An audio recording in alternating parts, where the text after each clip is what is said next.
I'm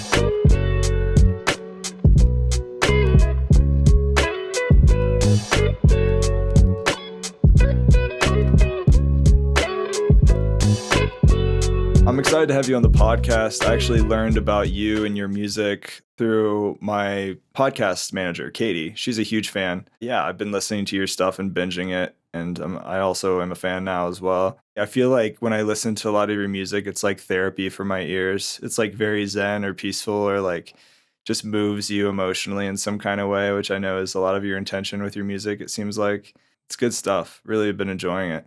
Thanks, man. I appreciate it. Yeah. I'd love for people to get to know you a little bit better. I'd also be curious to get to know you a little bit better. Maybe share a little bit about your background with music. I know you've done some interesting work back in the day with Adult Swim and Comedy Central. So maybe share some of those experiences and how that eventually led you to where you're at now. Yeah, I went to school at Savannah College of Art and Design. I don't really necessarily have like a music background per se. I went to school for visual art and computer art and animation. And that had always been my primary focus, was doing things visually. And then through that, obviously always a fan of music and making music since I was like in high school. When I was in high school, I was starting to make electronic music, and I remember this must have been like 1993 or 94. And I got like this free copy of Pro Tools. It was like a 4-track version that you could get from like the back of this computer music magazine. I don't know which one it was, but I was buying all these rave and electronic music magazines back then. It really piqued my interest into being able to record and create. Fast forward to going to college and wanting to do animation and more visual computer work. Was doing these sound design classes and learning a lot more like tricks and tips and techniques of the craft, and rooted in sound for film, but also kind of guided through somebody, a teacher of ours, this teacher Matthew Akers, who was teaching us about more like installation based and like kind of creative based work through sound. And then so I just got more into experimentation on my own and starting to kind of learn about like the processes. Like I think a lot of artists that I was really inspired by at the time, from like labels like Warp and labels from Miami like Schematic or Beta Bodega, different places and spaces. And as I'm like making all this music, I'm thinking about visual work as well. But so I tried to get a job, after I got out of college, at an animation studio in Atlanta as an animator, and they didn't need an animator, but they needed somebody to record their visual, the dialogue and stuff like that. And so that's how I kind of got my foot in the door for doing that kind of work, which was like recording a lot of dialogue for like Aqua Teen Hunger Force and a lot of different of those guys. So it was really fun and funny, and kind of seeing that process of how that whole creative medium is built and manifested. It's really unorthodox, and it's really wonderful to see how that actually comes together, and it feels so much in its own world. I think a lot of people have an idea of how movies get made. I think there's like a general consensus amongst like people who don't make movies, who kind of understand like a broad sense of like what happens. But I think for animation, it's still like maybe like a mystery. I think maybe there's like a lot of presumptions, and so it's a really cool medium, and I think it's like it's still one of my favorite mediums. Yeah. But yeah, and then I moved to New York and was continuing that work of like long format work, and started getting more into Foley. And then Foley, for what people, if people don't know what Foley is this performance-based sound work where you are actually designing sound in real time that is relating to what's happening on screen. So if somebody is wearing heels and they're running down a subway platform, up some steps, into some gravel, across some water, you have to, it's way easier and quicker to perform that. You're saving a lot of time, and that's why they were doing that, as opposed to maybe the thought is like somebody's in there like putting each footstep in, editing each thing in, and that's actually more tedious than actually performing it. But then the performance aspect is so it's so nuanced, and it's so talent based. It's really not easy to do. It's Yeah. the people who are good make it look easy. And so, was lucky enough to kind of work with somebody who was really talented and learned a lot from them. Yeah, man. So yeah, that's my world. That's so cool. I've always been fascinated with Foley, and we have a lot of music nerds that listen to this podcast. And I definitely want to dive into some of your production and talk about PHASOR, your newest album, and other things. But as far as Foley is concerned, what were some like fun or interesting, unexpected techniques that maybe you used for certain use cases? I've had other people on the podcast and talk about like Jurassic Park, the T-Rex sound was like a baby elephant mixed with a bunch of other things, or like Transformers was a junkyard. They went to a scrapyard for a couple days and just started banging metal and affected that. Like anything interesting that you did? Well, I would say to be really technical and nerdy about it, the distinction between with what you're describing versus Foley, what you're describing is more sound design, which I think is like another slice of life that people don't realize that goes into working in when you're doing sound for film. There's somebody who's a mixer, there's somebody who's a sound editor, there's somebody who's a sound designer, and then there's somebody who's doing Foley. Yeah. And it's like each one of those roles is so distinct, and each one of those people are usually way different and kind of operating in their own path.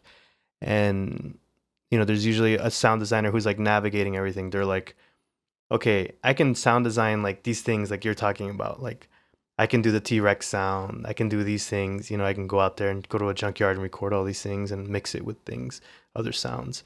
But then they're like, damn, I need all these other scenes where they're running through the mud. I can't, this is like, I'm not going to be able to like, I'm going to lose my mind trying to do this, So then you have a Foley artist who's like, okay, if they're running through snow, what do I do? As a sound designer, they may be lost in like how to abstract that sound. And a lot of times like, what a Foley artist would do is like they would get cornstarch and put it on the floor. And that's what it sounds like when you're like running through snow, Wow. Yeah. And it's like one of the better sounds for running through snow, depending on your like the shoe type, stuff like that. There's like all these like little like, if you want to like get the sound of a cigarette burn, you put like a little bit of dirt between your fingers and you start rubbing it very slowly, and there's just like, there's like so many, there's a lot of stuff on the internet now, but when you put it into practice and when you're actually hearing it and doing it and performing it, it's huge. And I think the biggest thing that I think people don't realize about Foley, the most important tool a Foley artist has is learning how to do footsteps. It's like this learning how to like create distribution of weight, and it's like an art, and it taught me a lot about music and understanding how to perform and how to mix and how to think about perspective and sound perception in my mixes. It's like, if you sit down somewhere and you're like in a busy place, maybe like New York or a mall or like a museum, and you're watching how people walk, and if you sit there and you just like listen and watch how someone's walking and listen to the sounds and listen to their weight distribution and the sound of like the texture of the shoes and all the specifics, like their clothing like rustling against each other, and what kind of clothes do they have. And you have to like essentially like kind of like, if you can sit there and listen and slice each section of sound in your mind and start separating it in real time, that's what you do as a Foley artist. You build like that. You build with footsteps, and then you build with clothes and specifics. And you usually do the clothes at the very end, but it's like footsteps and specifics, and then clothing. And it builds a world that you're like, so then at the end of like the session, when we're finished with the movie, we'll watch the whole movie with no dialogue, but just all the sound, the Foley sound that we just did, which is all this like performed footsteps and specifics and the clinking of like silverware or like someone tapping on a table or someone scratching their face, like that's cool. And it's so weird. Yeah, it's like a very like ambient and strange way to watch a movie.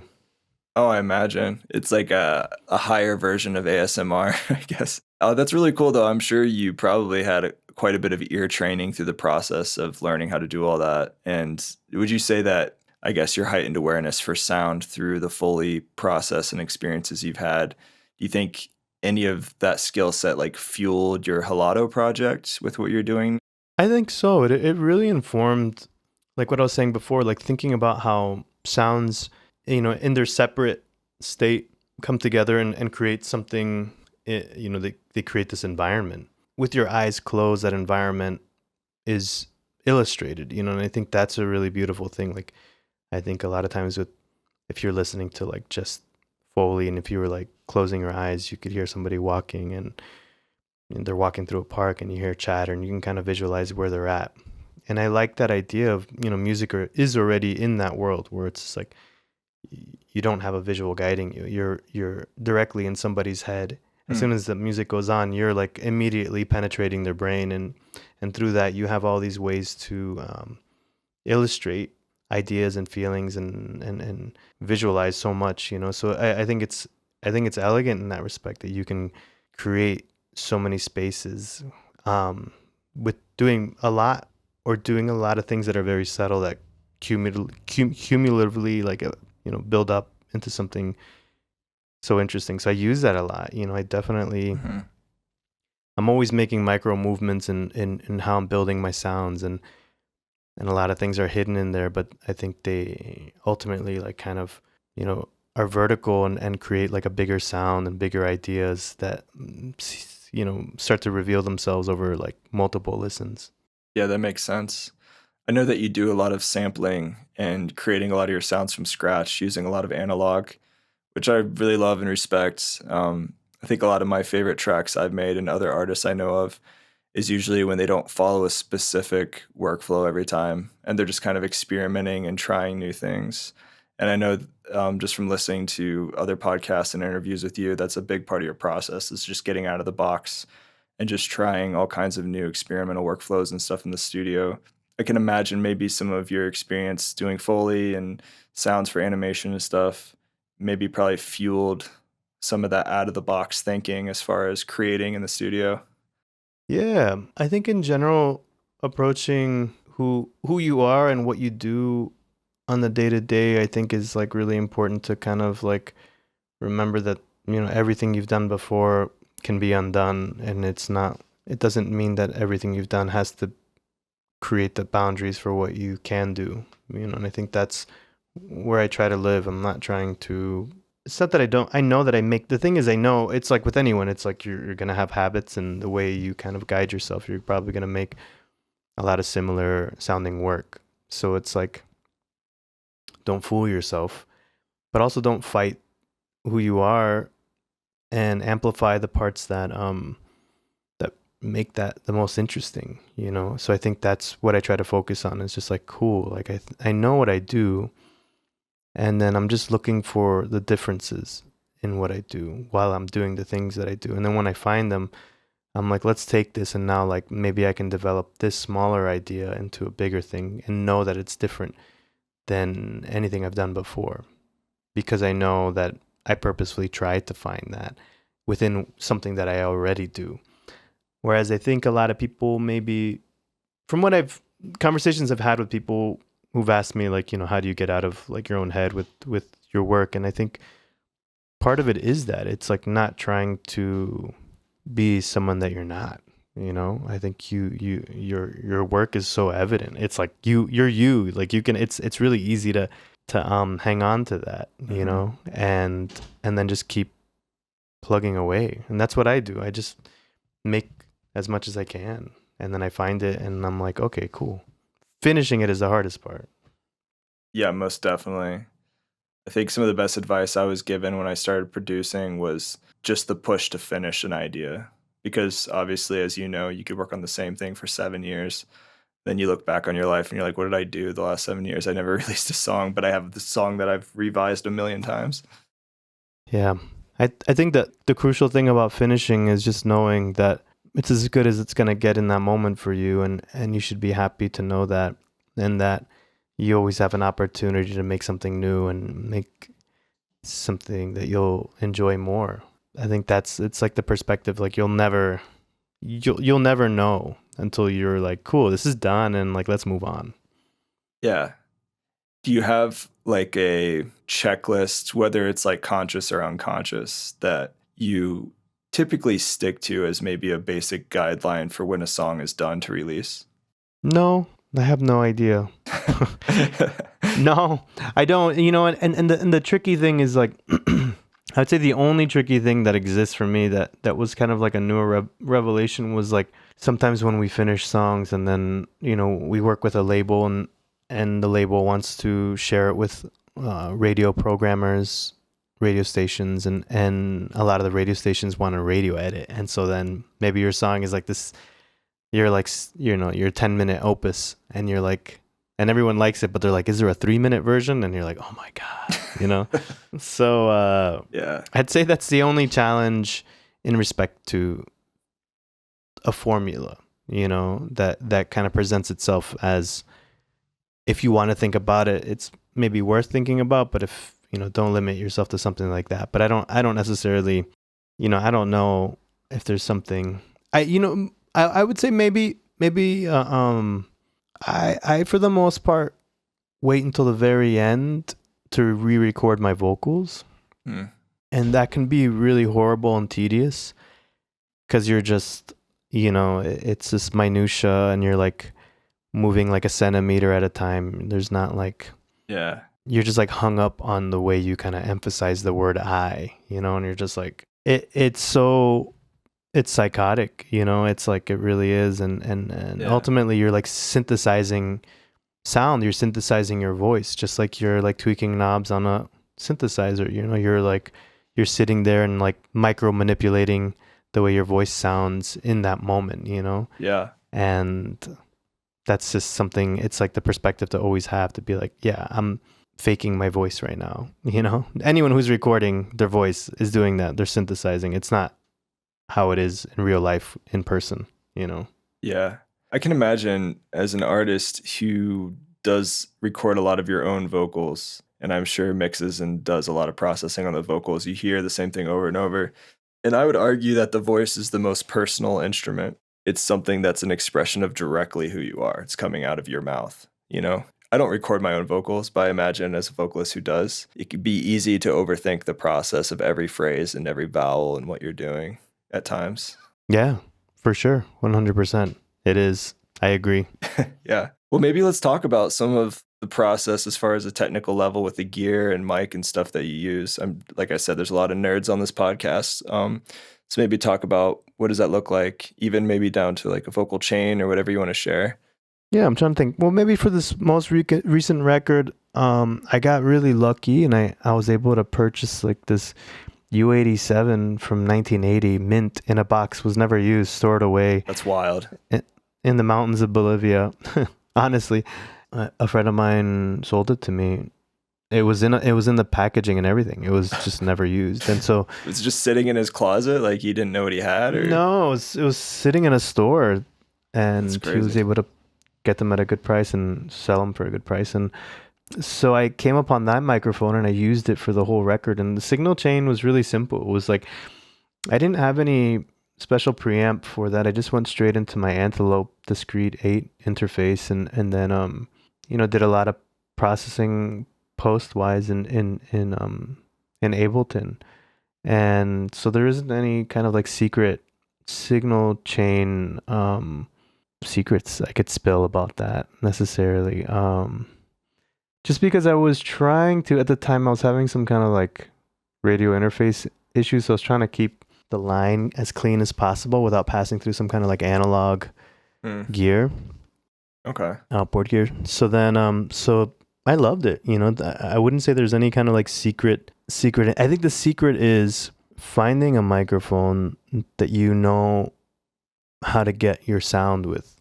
And for the longest time, I used to use shotgun mics that are used for field recording. And I used those because I understood the way, the pickup pattern was and the EQ on the mics were, and they really worked for my voice at the time. And I started using, the U87 because I got it. And I was like, why not? And it was cool to see the dynamic range, but I had a really hard time using large diaphragm microphones for a long time because I felt like there was just like, it was picking up so much of what I didn't want.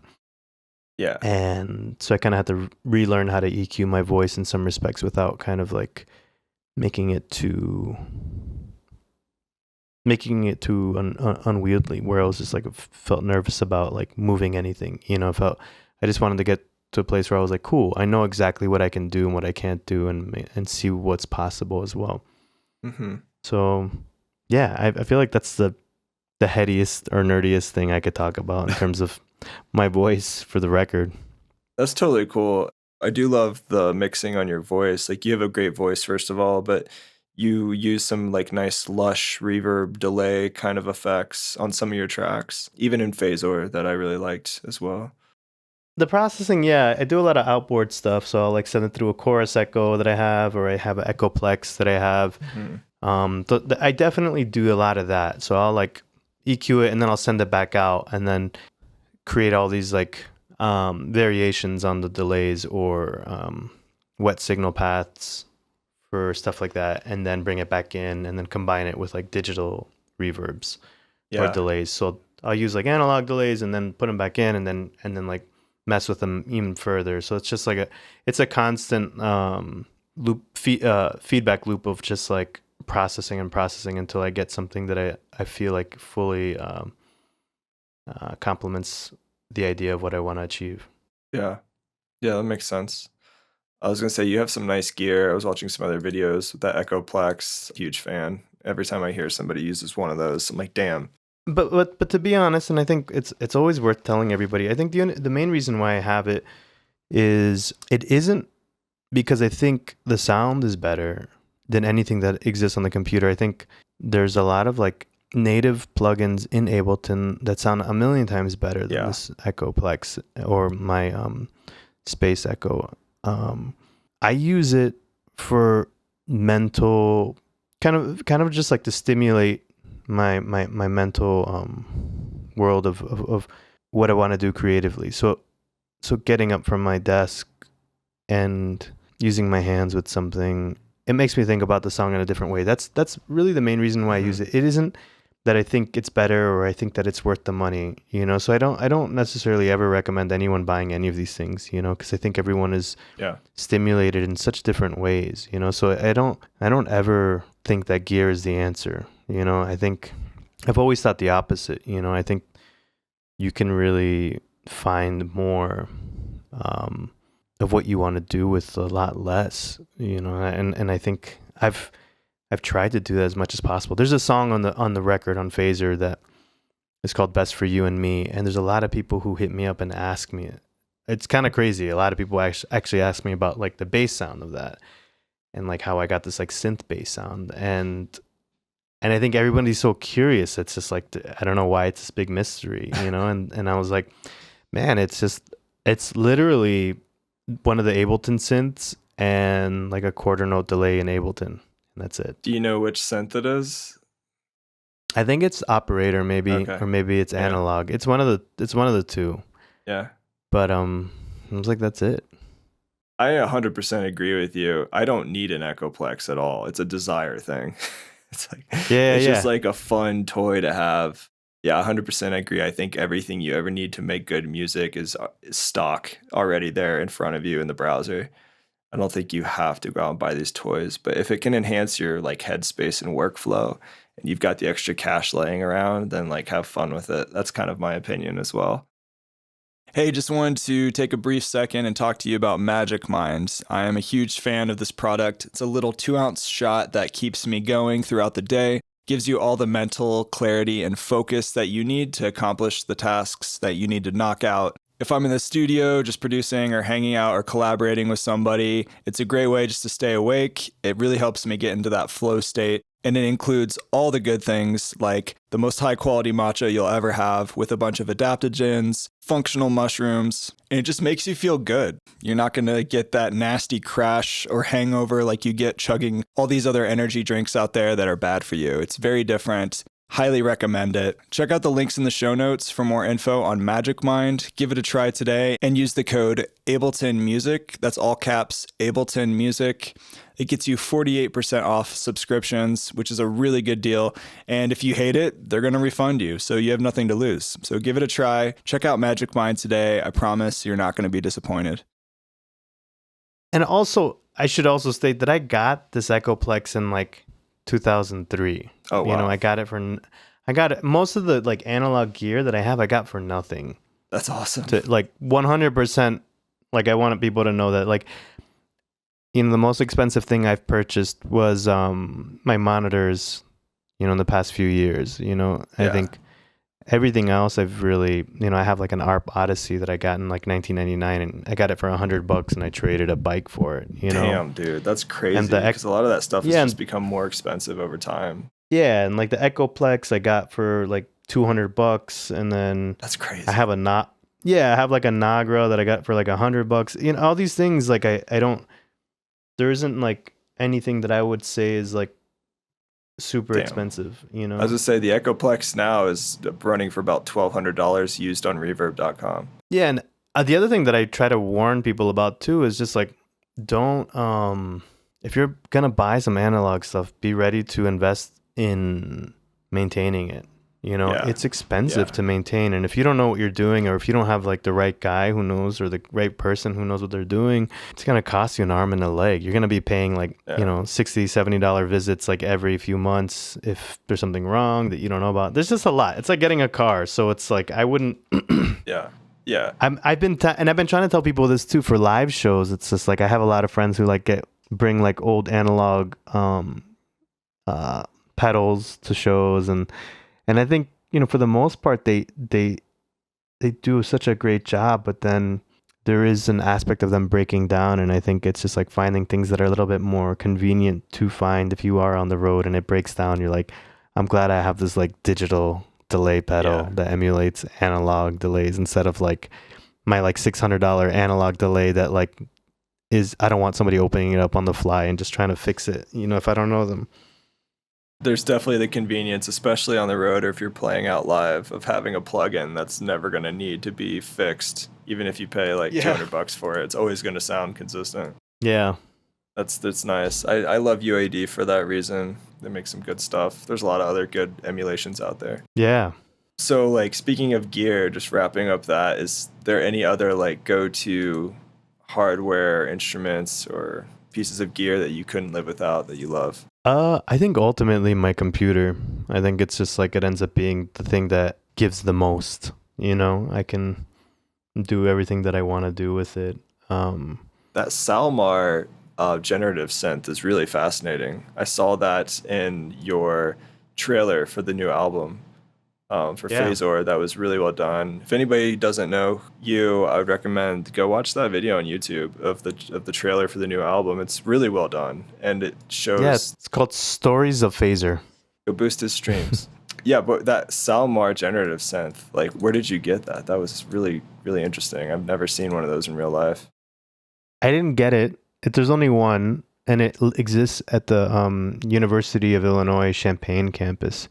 And it's at the Salsa Music Archive. I can't think of the whole title of the museum itself, but yeah, it exists there, and it was invented by Salvatore Martirano. He was a composer and educator, and he designed this machine in the 60s and 70s, and as an instrument to create variable and unknown compositions. And it's a noisier thing. It's not like you're gonna be making these like tonal pieces. It's very noisy and very wild, and I love that aspect of it. It doesn't feel like, it feels like you're there for the ride, and it doesn't feel like you're in control of anything. And I think that's really important. I think there's like aspects of like just letting go and enjoying and seeing if what happens next.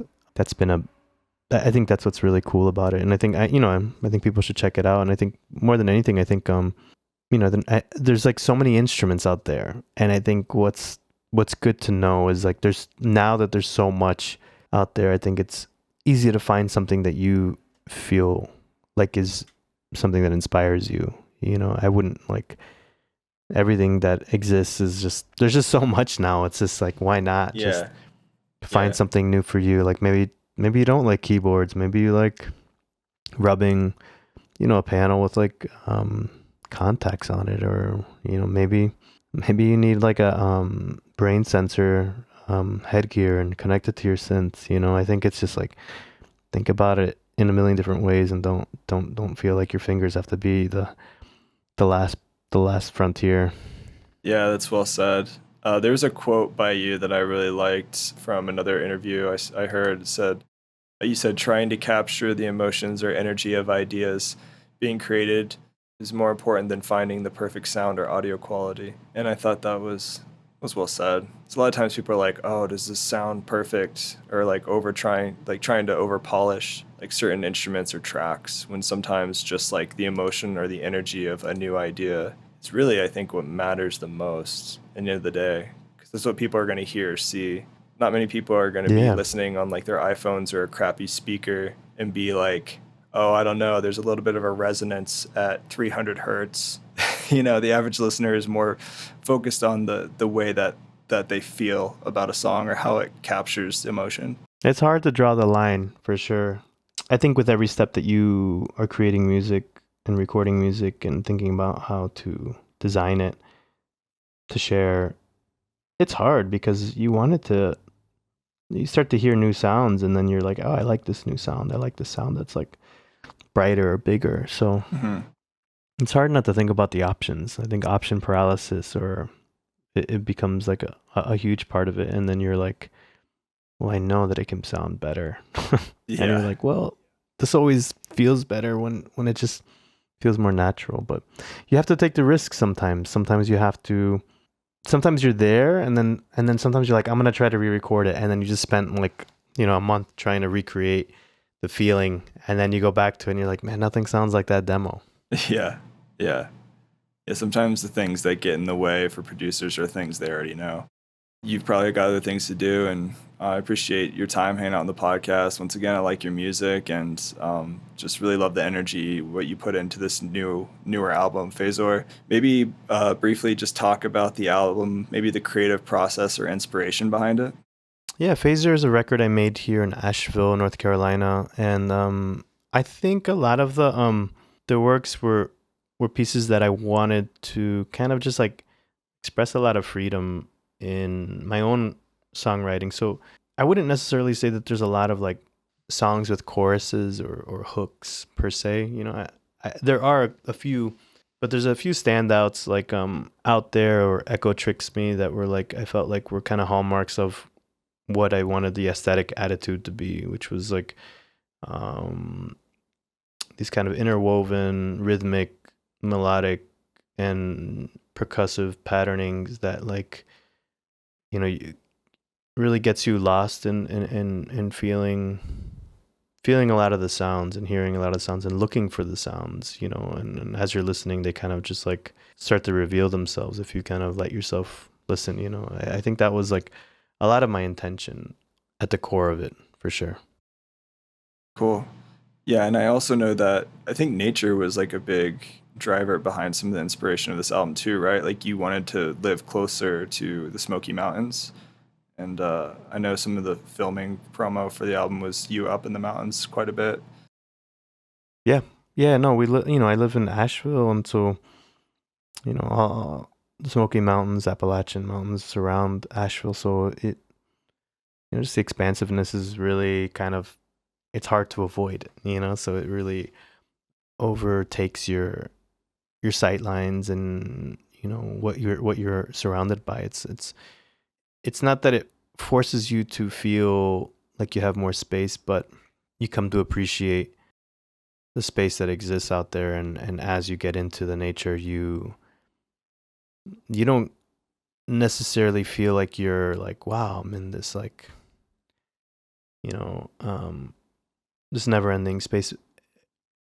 I think the thing that I took away a lot was like all the nuanced things that exist that are kind of like working with each other to create that space. I think is really something that's really special to me. Yeah, I live in Denver, and I'm on the west side, like 10 minutes near Red Rocks, so I try to get out into the mountains as much as possible, and I feel like every producer or artist at some point feels this creative lull or this pit that they feel stuck, where they're just not inspired or whatever. And yeah, I think just getting out into nature or just trying to get out of your regular routine can definitely help with that quite a bit. Yeah, for sure. Do it. Get out there. Just get out of your dark studio cave. Well, cool. Roberto, thanks so much for hanging on the podcast, man. Really good connecting with you. You want to share any upcoming projects that you have or anything new? Well, I'm performing a lot, so if anyone wants to check it out, go to heladonegro.com. But yeah, there might be something coming out soon. I don't know. Whenever you feel like it, it'll be there. Yeah. I hope so.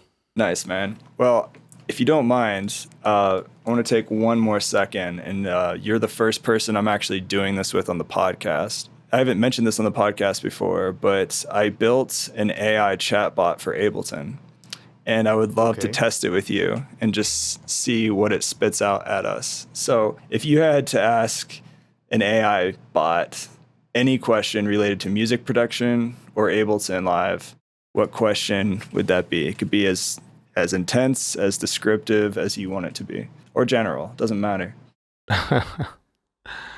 This is the future right now.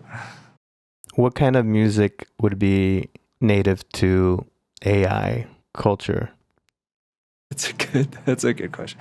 What kind of music would be native to AI culture? There's probably a better way to word that, but I don't really know. I can't really think of it on the spot. Yeah, let's see what it says. Okay, it actually gave us a decent amount of info. I'll read this real quick. The concept of AI culture is speculative and theoretical, as AI does not have culture in the human sense. However, if we were to imagine what kind of music might be native to AI culture, we can consider the following characteristics. Number one, algorithmic composition. AI would create heavily based on algorithmic composition, using mathematical models and algorithms. Number two, generative music. Generative music, which is created in real time, can be changed dynamically. It could produce endless variations of piece, making each listening experience unique. Non-linear structures. Number three, AI music might not adhere to traditional linear structures like verse, chorus, verse, and would explore non-linear and evolving forms that morph. Number four, fusion in styles. It could blend and fuse different musical styles and genres, hybrid forms, challenging for human composers to conceive. This could include combining elements of classical, electronic, jazz, and world music. Number five, emotionally adaptive. AI music would be designed to adapt to the listener's emotional state using data inputs to modify the music in real time or match the to match the listener's mood. Number six, high precision and complexity.